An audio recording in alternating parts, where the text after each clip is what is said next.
حضرت شیخ سعدی رحمۃ اللہ علیہ بیان کرتے ہیں کہ ایران کا ایک مشہور بادشاہ ایک دن شکار کھیلتا ہوا اس جگہ جا پہنچا جہاں گھوڑے چرا کرتے تھے۔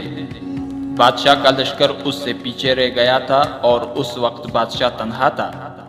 اس چراگاہ کے گلابان نے جب بادشاہ کو دیکھا تو اس کی خدمت کے لیے حاضر ہوا۔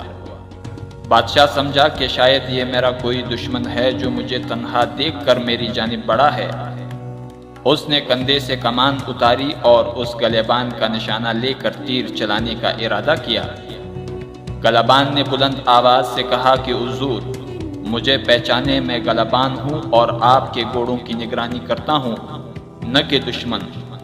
بادشاہ نے جب اس گلابان کی آواز سنی تو اپنا ارادہ ملتوی کر دیا اور کہا کہ تیری قسمت اچھی ہے، ورنہ میں تجھ پر تیر چلانے ہی والا تھا۔ اگر تو ایک لمحے خاموش رہتا تو یقیناً تو ہلاک ہو جاتا۔ گلابان نے عرض کی کہ حضور، بڑی حیرانگی کی بات ہے کہ آپ اپنے اس خادم کو نہیں پہچان سکے جو کئی مرتبہ آپ کی خدمت میں حاضر ہو چکا ہے۔ میں ایک معمولی گلابان ہوں مگر اپنے گلے کے تمام گھوڑوں کو پہچانتا ہوں۔ حضور جس گھوڑے کی طلب کریں گے میں اسے فوراً ان کی خدمت میں پیش کر دوں گا۔ اے عالیشان بادشاہ، یہ ہرگز آپ کے لیے مناسب نہیں کہ آپ اپنی رعایا سے غافل ہوں، کہ دوست اور دشمن کی تمیز بھول جائیں۔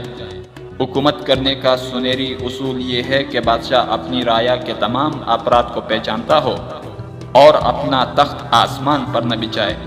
وہ زمین پر رہ کر مظلوموں کے دکھ درد سنے اور ان کا مداوا کرے۔